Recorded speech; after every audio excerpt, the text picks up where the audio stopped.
정부가 본격 시행을 앞둔 택배 과대포장 규제 실효성을 높이기 위해 세부 지침을 마련했습니다. 택배 과대포장 규제는 상자에 물건을 채운 뒤 남은 공간이 전체 50% 이하여야 한다는 것이 핵심입니다. 기후에너지환경부는 다만 제품 보호를 위해 부득이한 경우 예외를 인정하기로 했습니다. 먼저 유리와 도자기, 점토, 액체 등 파손 위험이 큰 제품은 규제 대상에서 제외됩니다. 완충제 사용에 대한 기준도 구체화했습니다. 종이 완충제를 사용할 땐 플라스틱 완충제보다 더 많이 써야 비슷한 효과가 나는 점을 고려해 규제 기준 50%를 70%로 완화해 좀 더 많은 빈 공간을 허용하기로 했습니다. 낚싯대처럼 긴 제품이나 노트북처럼 납작한 제품 역시 딱 맞는 택배 상자를 구하기 어려운 만큼 규제 대상에서 제외됩니다. 친환경 포장을 유도하기 위한 인센티브도 도입됩니다. 재생원료를 20% 이상 사용한 비닐 포장재를 쓸 경우 빈 공간이 60%까지 허용됩니다. 또 택배 자동 포장 기계를 사용하는 물류업체의 경우엔 장비의 특성을 고려해서 이 규제가 제외되는 최소 기준을 가로 세로 높이 합계 길이 50에서 60cm로 완화합니다.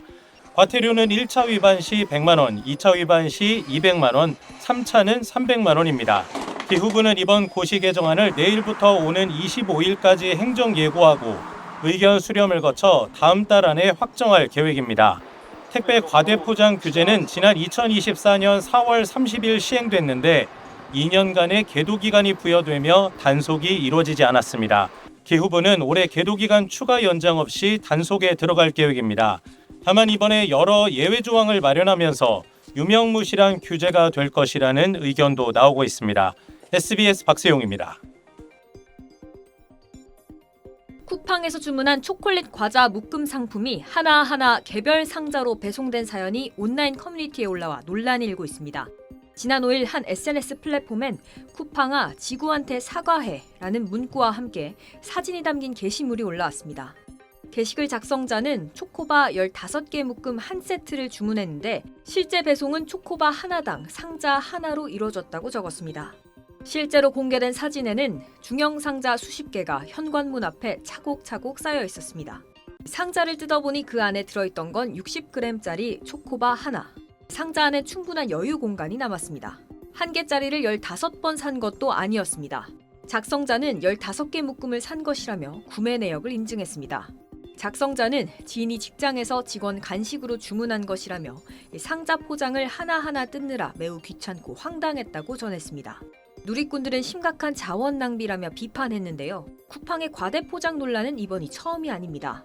4년 전에도 같은 물건 24개를 한꺼번에 주문했는데 상품 24개가 각각 하나의 상자에 따로 담긴 채 배송된 사실이 알려지며 논란이 일었습니다. 다만 일부 누리꾼은 이른바 로켓 배송을 내세우는 쿠팡의 시스템상 어쩔 수 없는 부분이라고 주장하기도 했습니다. 빠른 배송을 위해서 미리 포장을 해서 재고를 채워놓는 방식이라 이런 상황이 발생할 수밖에 없다는 겁니다. SBS 신정은입니다. 택배 상품 포장이 한창인 물류센터.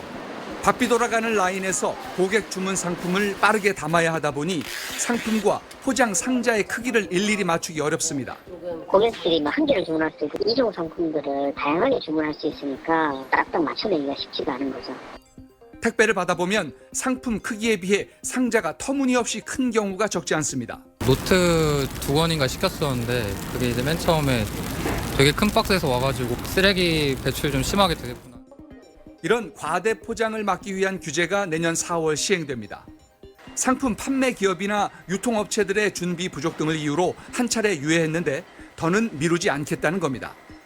포장 횟수는 한 차례만 가능하고 상품 크기의 2배가 넘는 상자를 써선 안 됩니다. 포장 상자의 빈 공간이 50% 이내여야 한다는 의미입니다. 위반 시 최대 300만 원 과태료가 부과됩니다. 당국이 실제로 상품을 주문해 샘플 단속을 하겠다는 방침입니다. 하지만 국내 택배 물량은 한 해 수십억 건. 깨지기 쉬운 물건의 경우 1회 포장으론 부족하다는 우려도 있어 단속이 얼마나 성과를 거둘진 미지수입니다. 정부가 발표한 종합대책에는 공공기관의 일회용 컵 반입을 금지하고 지역 축제 등에서 다회용기 사용을 의무화하는 내용도 담겼습니다. 기후부가 그동안 준비한 계획을 안 차원에서 발표하고 최종적인 내년 초에 확정해서 추진을 하려고 합니다. 정부는 폐기물 발생에 대해 책임을 묻는 폐기물 부담금도 지난 2012년 이후 처음으로 인상을 추진하기로 했습니다. SBS 장세만입니다. 택배 포장이 한창인 물류센터입니다. 고객 주문 한 건에도 제각각 다른 크기의 상품이 섞여 있습니다.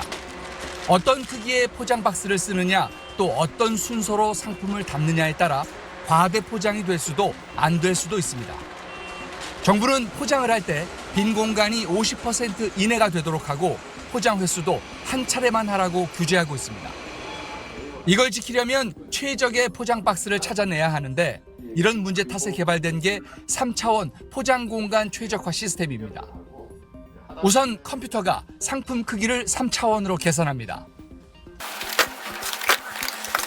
기존 방법대로 넣었더니 8.2리터 부피 박스에 52% 빈 공간이 생겨 정부 기준을 위반했지만 3차원 계산으로 최적의 박스 크기와 쌓는 방식을 찾았더니 박스 크기는 60%로 줄었고 박스 내 빈 공간은 16%로 줄었습니다. 과도한 빈 공간이 이제 이렇게 발생할 경우 이것을 다른 이제 뽁뽁이나 이런 걸로 이제 또 감아가지고 필요 없는 포장 소재를 또 사용하게 되는. 이렇게 포장 박스의 빈 공간을 줄인다고 해서 택배 쓰레기 문제가 다 해결되는 건 아닙니다. 그래서 유럽에선 한 번 쓰고 버리는 일회용 대신 수거해서 계속 다시 쓰는 다회용 포장 박스에 초점을 맞추고 있습니다. 오는 2030년까지 택배 물량의 20%를 이런 다회용 박스에 담을 방침입니다. 특히 냉장고와 세탁기 등 대형 백색 가전에 우선 적용해서 90%까지 다회용 박스를 의무화할 계획입니다. 가전제품은 배송기사가 와서 설치해 준 뒤 포장 박스를 그대로 회수해 가면 되기 때문입니다. 국내에선 환경부가 추진했던 다회용 시범 사업이 멈춰선 채 민간에 떠맡겨져 있습니다. 유럽 사례에 비춰 적용하기 쉬운 분야부터 맞춤형 추진에 나서라는 지적이 나옵니다. SBS 장세만입니다.